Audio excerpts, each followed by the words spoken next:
De retour sur les ondes de la Radio du Cœur de télémavisionducœur.com pour une autre chronique, les amis, sur l'émission Les Apprentissages, accompagné de Mario Marchand. Tous les midis, comme ça, je vous accompagne à 11 heures, bien entendu, heure du Québec, et 17 heures, heure d'Europe.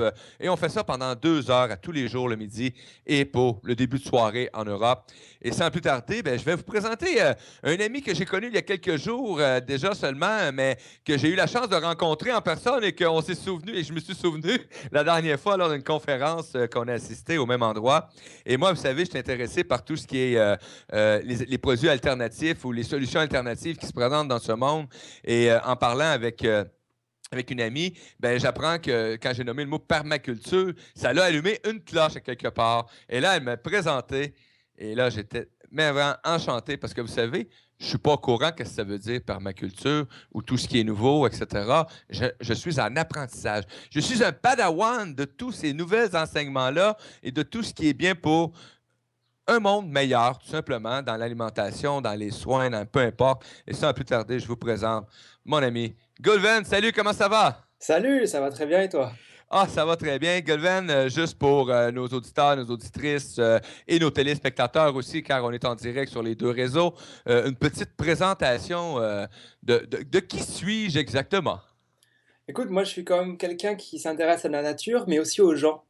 Et j'avoue que je consacre une grande partie de ma vie à essayer de trouver l'harmonie pour pouvoir réinsérer l'homme au cœur de la nature, pour qu'il puisse y vivre naturellement et avec tout bonheur qu'il soit, quoi. Wow, réinsérer l'homme à la nature. Ouais, un peu l'inverse de ce que pouvait dire Socrate. Ah, effectivement! C'est bon, ça. Est-ce qu'on demanderait à Socrate de se présenter, s'il vous plaît, sur les ondes de la radio? Donc, et là, tu vas venir nous parler pendant ces 10 semaines-là un peu d'environnement, de solutions aussi. Vraiment retrouver cette harmonie-là avec la nature pendant les 10 prochaines semaines. C'est bien ça. Et ce qui m'intéresse, moi, là-dedans, en fait, c'est que je peux très bien un peu rentrer dans un niveau de technique, mais ce qui me plaît surtout, c'est d'aborder les concepts et malgré le côté un peu aérien des grandes théories, c'est quand même y mettre du sens dans nos propos, y mettre du cœur dans nos propos pour pouvoir se dire: «Est-ce que ça me convient? Est-ce que ça me plaît? Est-ce que j'ai le désir de vouloir faire telle action? Et est-ce que cette action que je vais entreprendre avec la nature va avoir un impact positif pour moi, mon entourage et avec un grand bénéfice pour la nature?» Un grand bénéfice pour la nature. Et là, tu sais que moi, je suis un curieux, hein? Et je vais t'en poser des questions. Et si les Bon, auditeurs et les auditrices sont présents actuellement, désirent interchanger avec nous, amener des questions ou même un peu des commentaires aussi, ou peu importe de l'information, vous pouvez nous rejoindre sur la salle de chat de la Radio du Cœur ou aussi en direct via Skype. Hein, si vous avez le goût de venir en direct sur les ondes de la radio ou même de la télé, vous communiquez avec Skype Régie 1 Radio REGIE 1, le chiffre RADIO et vous ajoutez dans vos contacts et vous faites une demande pour cette émission, les apprentissages, en disant que vous voulez poser une question à Gulven et je vais vous mettre en onde.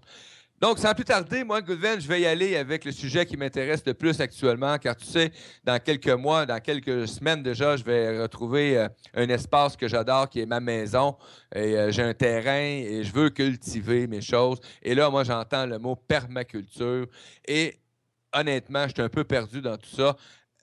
Qu'est-ce qu'on peut dire du terme permaculture aujourd'hui? alors déjà, on va commencer par le mot. Le mot permaculture, en fait, a été inventé il y a près de 70 ans par les Australiens Bill Mollison et David Holmgren. Et c'est une contraction du mot permanent et du mot culture. Donc c'est simplement ces deux mots ensemble qui ont fait permaculture. On parle dans la permaculture énormément d'agriculture, mais c'est bien plus que ça, c'est beaucoup plus grand que ça. Ça prétend même, la permaculture prétend être même la solution la plus rapide, voire la plus facile et la plus efficace face aux problèmes de l'humanité et de la planète. Rien moins que ça. Et il n'y a pas que moi qui dis ça, il n'y a pas que mes amis qui m'ont formé aussi en permaculture, qui ont ce type de sujet-là, mais il y a aussi notre David Suzuki, qui est un peu un des présidents de la fondation Suzuki, Oui. quelqu'un vraiment très intéressant. Il dit que la voie la plus sensée pour pouvoir changer les choses au cœur de la planète, c'est en tout premier lieu la permaculture. Tous les permaculteurs, pas la permaculture elle-même, mais bien évidemment les hommes qui mettent en place la permaculture. Donc, c'est ce qui va amener justement ce changement-là dans notre harmonisation avec la nature en premier. Oui, alors c'est vrai que j'emploie énormément le mot nature parce que je joue un peu avec ce mot-là dans le sens où dans notre nature, lorsqu'on arrive à s'observer, qu'on observe la nature, ce qui est important, c'est de savoir aussi s'observer soi face à la nature et à notre nature. Quelle est notre nature face à cet environnement, cette écologie qui nous entoure? Oh! T'as peu. En prenant conscience de ma nature, je vais devenir en harmonie avec la nature qui va se présenter devant moi. Exactement. Parce qu'on devient conscient aussi de ce qu'on fait. Complètement, là, je déborde un peu de ce qu'on peut détailler sur la permaculture, mais on peut très bien switcher sur la philosophie, voire même de la spiritualité, de se dire, si moi je me sens bien en dedans, et que mon cœur à l'intérieur, il est en accord avec ce qui me semble être le plus juste, bah, je vais rayonner cette bonté envers moi-même, je vais le rayonner autour de moi, et du coup je vais pouvoir l'appliquer dans la nature, je vais pouvoir restituer et offrir tout ce bonheur que j'éprouve en dedans de moi, à l'extérieur de moi. Et ça va avoir un impact positif sur son entourage comme sur son environnement. Impact, oui, effectivement, sur son environnement. Et tu sais que pour un gars comme moi là, qui reste à Montréal actuellement depuis bientôt 1 an, et bon, désolé pour ceux qui aiment la grande ville, moi je me suis ennuyé à mourir actuellement dans la dernière année parce que j'aime être en contact avec l'endroit où je viens, j'ai des lacs, des rivières, etc. Mais je prenais pas quand même encore conscience de tout cet impact-là sur moi, ma nature, comme tu viens t'as très bien mentionné. Et là, ça, tu sais que ça va venir me trotter là, dans le petit esprit et dans le cœur là, pendant les prochaines heures, là, parce que je viens de réaliser quelque chose. Donc, oui, effectivement, c'est de développer sa propre nature et on devient automatiquement quasiment en harmonie de plus en plus avec ce qui se présente devant nous. Et moi, mon plus beau cheval de bataille actuellement, c'est mon alimentation. Et c'est pour ça que j'ai dit, moi, mais j'arrive à cet endroit-là, je veux cultiver mes aliments le plus possible. Je veux utiliser l'énergie de bonne façon. Donc, je veux tout mettre moi en œuvre pour arriver à ce niveau-là de conscience, d'harmonisation avec moi et mon entourage. Je ne suis pas prêt à coucher dans un abri de feuilles de branches de sapin actuellement parce que ce n'est pas le but non plus. Mais à quelque part, pour moi, je réalise que ce que j'ai comme habitation, je ne respecte pas ma vision à moi de l'avenir, exemple. Donc, ce que je veux, c'est vraiment, moi, découvrir tout ce qui se présente pour aider à améliorer justement cette harmonisation-là avec mon entourage, ma nature, exactement. Et wow, je vais rouler là-dessus, mon ami. Écoute, là tu me présentes tout de suite une thématique qui revient de façon très récurrente, que quand on parle de permaculture, on parle d'agriculture, donc de cultiver des plantes. Mhm. Mais moi, ce que j'ai vraiment compris avec la permaculture, malgré l'ensemble des différents cours que j'ai pu avoir, qui étaient vraiment très axés sur l'agriculture aussi, sur les plantes, sur l'alimentation, peut-être parce que on a quand même envie tu sais, dans une journée, l'homme, il a plutôt tendance à respirer, à voir, à entendre des choses, mais la majorité des choses qu'il fait comme besoins essentiels, auxquels il a besoin de la nature pour pouvoir répondre à ses besoins, c'est de se nourrir. Donc c'est pour ça qu'on parle toujours de permaculture et Oui. d'agriculture pour pouvoir créer et produire de l'alimentation. Mais moi, j'ai envie de répondre à ta question de ton besoin de vouloir cultiver en respectant la permaculture. Mais pour ça, il faut commencer par le début. Et le début, c'est commencer par l'éthique. En permaculture, il y a 3 éthiques qui sont assez communes à une grande quantité de cultures païennes, qui ont à peu près les mêmes bases. Et la première éthique va être préserver la terre et Mhm. toutes ses formes de vie. C'est quelque chose qui est comme indéniable. Ça paraît tellement évident d'avoir préservé notre vaisseau spatial qui se déplace dans l'univers. Donc c'est quand même quelque chose qui paraît évident. Surtout c'est quand même un univers qui est fini, dans le sens où quand on sort de l'atmosphère, bah, pour l'instant, il n'y a pas vraiment grand-chose comme vie qui fonctionne. Donc on est quand même limité sur la pelure d'orange sur laquelle on est en train de vivre. Ouais. Donc il y a quand même une énorme diversité, une énorme quantité de vie à préserver, une diversité et même une densité de différentes vies, de différentes... Non, ça c'est la diversité. Et il y a une densité à plusieurs endroits de beaucoup, beaucoup de plantes, d'animaux et d'hommes différents qui vivent sur toute cette surface-là. Et là, voilà, préserver du coup la Terre et toutes ces formes de vie, c'est vraiment quelque chose d'important. Ensuite, il va y avoir la deuxième éthique qui va être préserver l'homme, préserver l'humain, Mhm. avec le grand H, ce qui veut dire qu'on inclut évidemment dans l'homme la femme, évidemment, hein. Oui, On ne va pas l'exclure, et les enfants, enfin, on s'entend là-dessus. oui, effectivement. L'homme dans le sens vraiment, Dans l'humanité, en fait. c'est ça, dans l'humanité. Exactement. Donc, première éthique, la Terre et toutes ses formes de vie. Deuxième éthique, l'humain et toutes ses formes d'humain, hein. Ouais, ouais, ouais, toutes ces formes d'humain, bien dit. Et la troisième éthique va être partager les surplus. Oui, C'est même plus que ça, c'est redistribuer les surplus. En fait, je suis en train de regarder parce que dans ma chambre, qui est aussi mon bureau, au-dessus, sur mon mur, tout en haut, j'ai mes éthiques qui sont affichées en haut pour pouvoir tout le temps me rappeler qu'est-ce qui est le plus important, le plus essentiel pour moi. Il y a plein de personnes qui font ce genre de choses avec des citations de grandes personnes, ce genre de... Mais j'ai sur mon mur des mots. j'imagine, c'est des choses qui nous portent, qui nous rappellent à l'ordre pour pouvoir nous remettre dans l'axe. Et la troisième éthique, pour pouvoir continuer là-dessus, c'est redistribuer les surplus à la terre et aux personnes. Oui, Ça implique quelque chose qui, moi, j'ai créé une troisième éthique qui est un peu une synthèse de l'ensemble des principes qu'on peut aborder par la suite, si ça t'intéresse, qui est créer de l'abondance dans la vie. oui, Dans le sens créer de l'abondance, ça veut dire que moi, Goulven, je deviens acteur dans ma propre vie pour pouvoir produire de l'abondance et que je puisse, en créant de l'abondance, créer du surplus et que ce surplus soit au bénéfice des humains qui sont moi, mais aussi mon entourage et évidemment la Terre. Et OK. du coup, en faisant ça, par cette première action, par cette première éthique de vouloir passer à l'action, je m'incite à respecter les trois éthiques et, euh, et parfois, je ne sais plus si je la mets au-dessus ou en dessous, entre créer Oui. ou pas, ça me paraît tellement évident d'avoir à la mettre, tu sais, à passer à l'action et me dire je suis sur Terre, je suis là pour quelque chose, pour pouvoir m'engager concrètement dans un axe, dans une action qui est de vivre et de profiter de cette vie et de créer de l'abondance et de partager cette abondance. Et ne serait-ce que déjà d'être avec vous à la radio, de vous entendre, parce que j'aimerais vous entendre, pour ça je dis ça, Oh que oui. et t'entendre Mario, déjà de vous en parler, d'être le cœur ouvert pour pouvoir vous présenter ce que c'est que la permaculture, pour moi c'est déjà partager le surplus de connaissances que j'ai pu acquérir dans la permaculture qui me dit ah mais vas-y mais il faut que t'en parles, Oui, t'en sais beaucoup de choses mais maintenant qu'est-ce que t'en fais, qu'est-ce que t'en dis, qu'est-ce que t'as eu comme expérience, quelles sont tes rencontres qui t'ont fait que tu t'es rendu compte que ça fonctionne, ça fonctionne pas, est-ce que c'est bien raccordé à... Est-ce que ces techniques que tu as employées sont en raccord avec des principes et est-ce que ces principes sont toujours liés à cette éthique? effectivement, lié à cette éthique. Donc, chaque personne peut se faire exact ces phrases-là ou des mots, justement, et pour amener. Mais moi, j'ai adoré wow, tes éthiques et c'est bon pour tout le monde, ça, je vous garantis. C'est quelque chose à mettre en place. Et là, tu sais que j'ai lu ta fiche animateur, etc.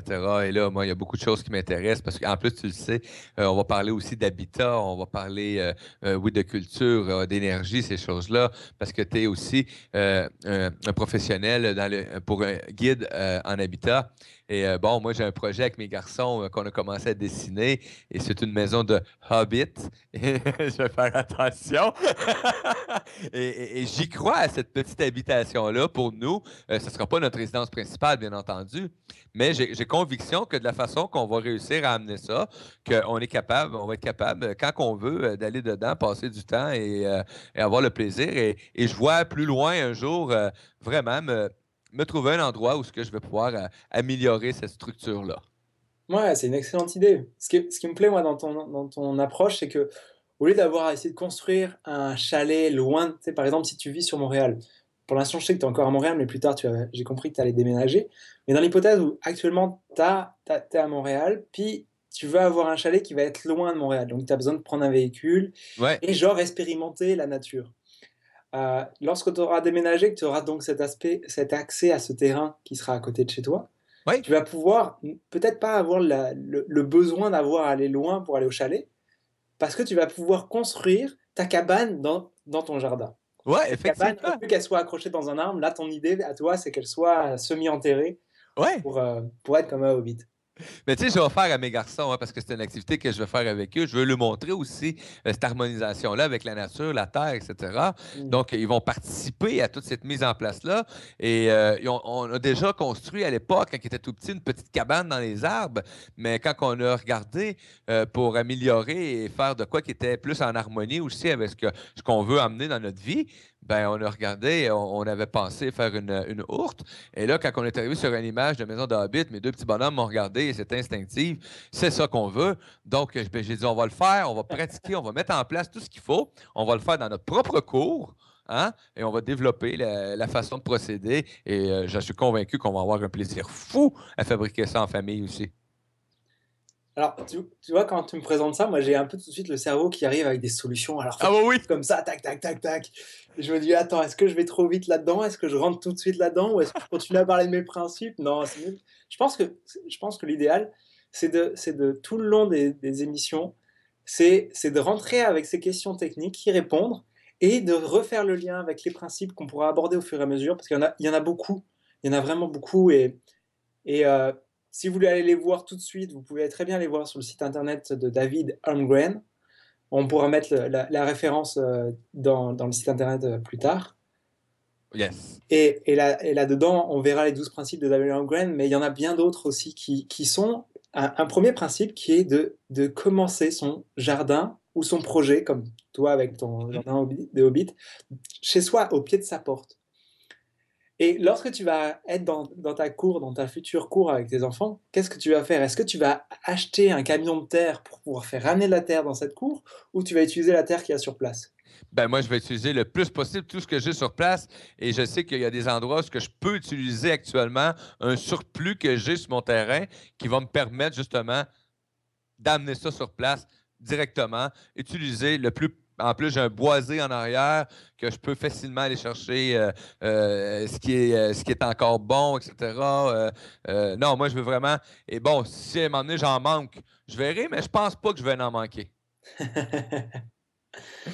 Non, je pense qu'il y a beaucoup de matière. Puis il y a un truc aussi qui est facile à faire, c'est recycler un peu les différents matériaux que tu vas pouvoir Oui. utiliser dans ta vie de tous les jours pour pouvoir euh, peut-être étanchéifier aussi ta cabane. Ça, on avait un peu abordé le sujet là, Oui. on s'était parlé.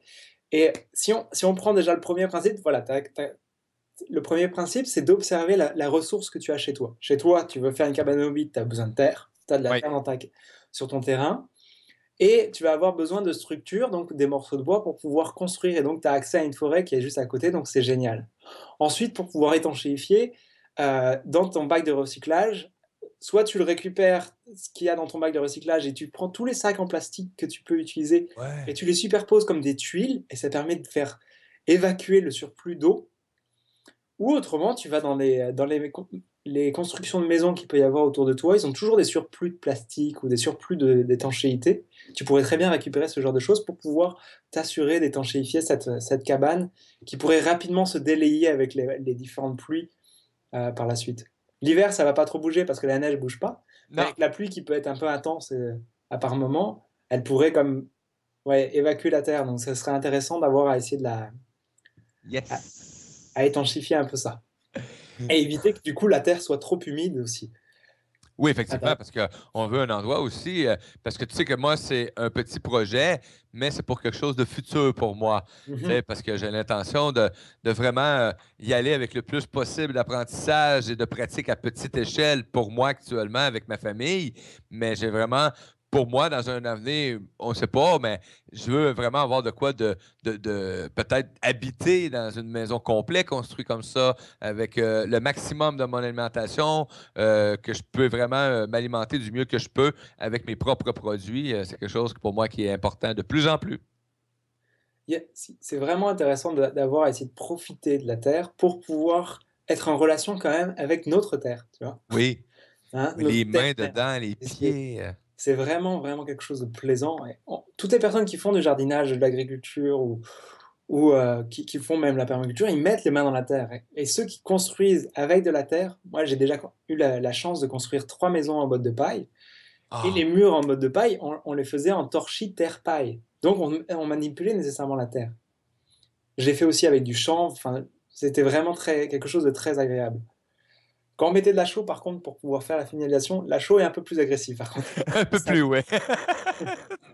mais ça permet d'étanchifier aussi, et finaliser la structure. Oui, effectivement. Donc, on invite toujours les gens, vous avez des questions à poser, c'est une nouvelle chronique, gênez-vous pas, vous voyez à peu près sortir les grandes lignes. Donc, c'est vraiment ouvert sur tout ce qui est nouveau aussi Ben, c'est pas nouveau, mais de plus en plus, on entend parler, on entend aussi des gens mettre des choses en place, aussi des gens qui se réunissent, qui ont un terrain, qui font de la culture ensemble, qui font de l'échange alimentaire, ces choses-là, même dans l'habitation. De plus en plus, je crois que les gens sont ouverts et conscients à ce changement, je dirais pas qui s'impose, mais qui s'impose, ouais. Ce qui s'impose, c'est donner du sens à ce qu'on fait. Ouais. Après, le changement en question, de toute façon, la vie sur Terre, elle est tout le temps, elle est en permanent changement. Si on prend, quand on regarde les vues satellites qui voient la planète Terre, on voit les nuages qui apparaissent, qui disparaissent, on voit des éclairs, on voit le jour, la nuit, enfin, ça n'arrête pas, c'est tout le Ouais. temps en permanent changement. Donc c'est ça qui est passionnant. Et nous aussi, nous sommes en permanent changement. On est enfants, adolescents, adultes, personnes âgées. Du coup, il y a ce changement qui est impermanent, en fait. Ouais, ouais, impermanent. Oui, effectivement. Donc, je vais juste aller voir en même temps sur le stade de chat si on a une question. Oh, on n'a pas de question parce que là, moi, je vérifie tout, hein. Je suis à l'affût de tout ce qui peut se passer pour justement répondre le plus efficacement à nos amis auditeurs, auditrices et téléspectateurs. Donc, à chaque semaine, on va se présenter, tu vas te présenter comme ça devant nos auditeurs pour justement parler de cette harmonie avec cette belle planète Terre, parce que c'est demain qu'on va dire ça, hein, d'être en harmonie. Et moi, j'ai toujours dit, je voyais la planète Terre comme une maman hein, qui couvre tous ses enfants, hein, qui en prend soin et qui donne tout ce qu'on a besoin pour être en santé, pour être équilibré, etc. Donc, c'est effectivement pour moi, c'est de plus en plus important de s'harmoniser justement. Et quand tu parlais là, de terre et de foin tantôt et toutes les kits, c'est de toucher, de sentir et d'avoir le plaisir aussi juste de manipuler cette nature aussi là, de façon saine et équilibrée. Tout à fait. Wow. Il y a quelque chose qui est vraiment qui m'éclate le plus, moi, c'est qu'il suffit de me poser une question. Tu l'as fait tout à l'heure avec ta maison de Hobbit. Mais quand on me pose une question, moi, j'ai tout de suite, tu sais, il y a comme toute mon expérience qui se réveille, toutes les connexions des différentes personnes que j'ai pu rencontrer, et que j'ai envie de redistribuer, redonner tout ce retour d'expérience que je peux offrir. Mais pour ça, moi, je peux discuter longtemps sur plusieurs thématiques.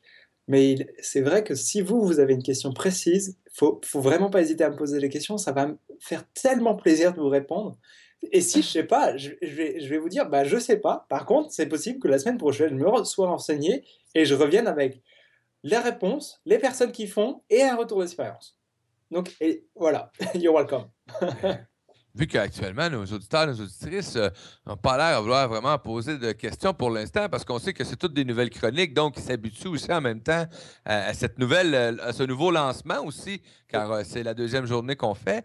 Mais moi, je vais t'en poser une question. Là, on ne parlera pas de maison de bit. Bon, tu sais à peu près. Bon. Mais exemple, moi, là, je connais rien, là, et j'arrive et je me dirais, je te consulte et je te demanderais, quelle est pour moi la façon de débuter dans un endroit pour justement, je désire avoir une meilleure culture, une meilleure alimentation en faisant mes propres produits. Quelle est peut-être la première suggestion que tu pourrais faire à quelqu'un qui connaît rien, mais absolument rien là-dedans, là, mais rien, là. Tu sais, exemple, je suis un gars de la ville et moi, je suis habitué d'aller au supermarché puis prendre ma voiture. Il y a une chose qui est vraiment très très facile à faire et qu'on a l'habitude tous de faire. Sur nos cinq sens, on a la vue qui prend une très grande part dans toute notre vie de tous les jours. Et donc cette vue, ça nous invite à observer notre entourage, à observer notre environnement. Et donc si on reste sur l'exemple, toi, de ton terrain où tu vas pouvoir peut-être réaliser un potager, pour que ça soit quand même un exemple un peu plus concret, le plus simple, vraiment le plus simple, c'est d'observer qu'est-ce qui pousse déjà. Par rapport au climat, qu'est-ce qui est venu naturellement se mettre à pousser dans ton terrain et qui tu peux valoriser. Et au lieu d'avoir à essayer de comprendre toutes les plantes et tout comment ça fonctionne, juste d'en apprendre 3, 4, 5 que tu vois de façon un peu récurrente dans ton jardin. Et une fois que tu les as comprises, et que tu comprends à quoi elles servent, quels sont les plans de campagne qui sont associés, quels sont leurs besoins, si elles ont besoin d'eau, de soleil, d'ombre, est-ce qu'elles ont besoin d'autres, qu'est-ce qu'il y a dans le sol qu'ils ont besoin, est-ce qu'il y a besoin de vie dans le sol, est-ce qu'il y a Oui. besoin de petits insectes qui vont pouvoir brasser et aérer le sol, est-ce qu'elles vont avoir besoin de tous ces petits éléments-là, et aussi, dans cette observation, savoir, toi, t'observer, te dire, est-ce que moi j'ai besoin de cette plante-là? Est-ce que si moi j'ai pas besoin de cette plante-là, est-ce que elle me répond à un autre besoin qui va répondre à une succession sur des étapes sur le long terme, qui n'est pas toujours facile à voir parce que les plantes, on les voit pas bouger, donc on a l'impression que ça réagit pas très vite. C'est long. C'est lent, mais en fait, c'est très, très, très rapide Oui. sur beaucoup. Quand on voit les caméras qui restent fixes sur une plante, ça bouge vraiment très, très vite et ça se renouvelle en permanence. Et on peut se rendre compte à quel point euh, se dire, oui, cette plante-là, elle ne sert pas tout de suite, mais elle permet de préparer le sol pour pouvoir faire venir un autre cycle, une autre étape de plantes qui vont m'intéresser moi, qui vont être par exemple des légumes ou des carottes, Mhm. ou des tomates, ce genre de choses. Peut-être que le sol, il n'est pas assez prêt, il n'est pas prêt à recevoir ce genre de tomates, de terreau pour les tomates ou les carottes. Mais la plante qu'il y a actuellement, elle est en train de préparer le sol pour ça. Et là, ce que je Wow. suis en train de dire, c'est savoir observer ce qu'on peut avoir déjà dans son jardin. Et au lieu de dire que c'est une mauvaise herbe, c'est de se demander, ok, j'en ai au moins 5 là, que je retrouve de façon un peu récurrente. J'essaie de les comprendre et j'essaie de comprendre où est-ce que j'en suis dans le cycle. Quand je parle de cycle, il y a un phénomène qui est extraordinaire. C'est mon parrain qui travaille pour une association en France qui s'appelle Cocopelli, qui produit des semences anciennes Mm. pour contrer un peu notre grand ennemi Monsanto, là. Ouais, celui qui a créé plein de bonnes choses en alimentation. Ouais. Et donc, l'association Cocopelli a besoin de plein d'agriculteurs qui cultivent en bio et même plus que ça. Et mon parrain, donc, il s'appelle Alan Carter, il habite dans le sud de la France, au nord de Nice, dans les montagnes, à presque 800 000 mètres d'altitude. Wow. Et ce qui est vraiment génial avec lui, c'est que lui, la permaculture, c'est un des grands concepts, ça ne veut pas grandir grand-chose, sauf qu'il l'applique tous les jours. C'est ça qui est magique. Et il m'a posé une question, il m'a demandé pourquoi le sol s'évertue toujours à couvrir le sol avec des plantes. Ouais, C'est une bonne question à se poser, ça. c'est vrai. Quand on se met à observer son jardin, et qu'on fait que de marcher sur un chemin, par exemple, quand on sort de sa maison, qu'on traverse son jardin tout le temps pour aller vers le portillon, on se rend compte que sur ce passage-là, il n'y a plus d'herbe qui pousse. Ouais. Dès qu'on arrête de marcher là, tac, l'herbe va se remettre à pousser. Et si l'homme ne passe plus du tout par là, il va y avoir d'autres plantes, des chardons, des ronciers, des arbustes, d'autres plantes qui vont apparaître pour pouvoir, à un moment donné, d'étaler le sol qui a été... alors, taler, ça vient des herbes qui vont taler le sol, qui vont comme faire des petites amas de terre Ouais. sous les petites touffes d'herbe. Et, et là, on se rend compte que entre l'herbe, les plantes qui vont être comme des chardons ou des ronciers, on va avoir une étape suivante qui va être quand il va y avoir des graines, quand les oiseaux vont passer au-dessus et qui vont chier des graines et ça va tomber dans ces ronciers, et il va y avoir des graines d'arbres qui vont pouvoir se mettre à pousser dans ces ronciers de façon protégée. Et on va avoir un premier arbuste, puis après des arbres.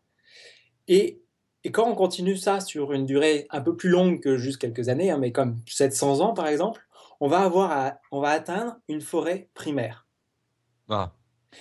Et le but même de la nature sur Terre, c'est que la planète Terre a pour objectif de créer de la forêt. Sur Terre, sur la planète, vraiment, c'est quelque chose qu'on peut observer. Lorsqu'on enlève l'action de l'homme de toujours couper le bois, on se rend compte Hmm. à quel point le premier objectif de la nature, entre le lichen, qui est la première état de vie qui est arrivé de l'univers marin jusque sur le sol, on arrive aujourd'hui à tout le temps un stade qu'on appelle le stade climatique, qui va être de produire de la forêt. Effectivement. Et donc nous, l'homme, eh ben, on s'inscrit un peu, à un moment donné, on va rentrer dans ce cycle-là entre le sol qui est à nu, l'herbe, les petites plantes, les arbustes, les arbres, les arbres fruitiers, les différents légumes qui vont pousser le long des arbres ou ce genre de choses. Et donc, toutes ces étapes-là, il y a plusieurs. Ça représente un cycle. Hmm. Et sur toutes ces étapes, eh ben, nous, on va entretenir parfois une certaine étape qui va nous permettre de produire des légumes, qui va nous permettre de produire des arbres fruitiers pour pouvoir nous apporter ce qu'on recherche. Merveilleux. Wow! Sais-tu que ça passe vite, hein, mon ami? Oui, j'imagine. Très, très vite. On est déjà rendu à la fin et moi, j'aurais continué, honnêtement, trop d'heures actuellement, pour le dire. J'ai déjà hâte à mardi prochain parce que là, je vais communiquer avec plusieurs de personnes que je connais et je veux qu'on ait des questions parce que c'est vraiment intéressant, mon ami. Écoute, tu as une couleur extraordinaire dans ce que tu amènes. Merci beaucoup. Plaisir, gratitude. J'ai déjà hâte à la semaine prochaine. Amis auditeurs, auditrices, gênez-vous pas. Hein? Vous avez des questions pour la semaine prochaine et même cette semaine, gênez-vous pas. Envoyez les questions. Courrier à commercial laradioducoeur.com. Courrier à commercial laradioducoeur.com. Vous marquez que c'est une question si vous ne pouvez pas vous présenter en direct ou vous venez nous rejoindre sur les réseaux sociaux sur télémavisionducoeur.com ou radioducoeur.com. Posez en direct vos questions soit via Skype, soit via la salle de chat et ça va lui faire plaisir d'élaborer énormément parce que vous savez, une simple question et vous dire, on a un résultat pas à peu près. Merci beaucoup, Galvin. Ça me fait très plaisir. J'ai bafouillé. Goulven, Oui. merci beaucoup. Je te souhaite une agréable fin de journée sous le soleil à Montréal. Oui. Et tu diras à mon amie Blandine qu'elle avait raison. Il fait soleil aujourd'hui. Un petit side. Hey, merci les amis. Ne quittez pas, c'est la fin pour les émissions Les Apprentissages. Entre sages, on peut se permettre d'apprendre et c'est le but de l'émission. Donc, on se revoit dans quelques minutes sur les ondes de la radio, les amis, avec la prochaine émission qui est Ouverture du cœur avec Isabelle Gilbert. À tantôt. Bye bye, les amis. Bye bye, les amis.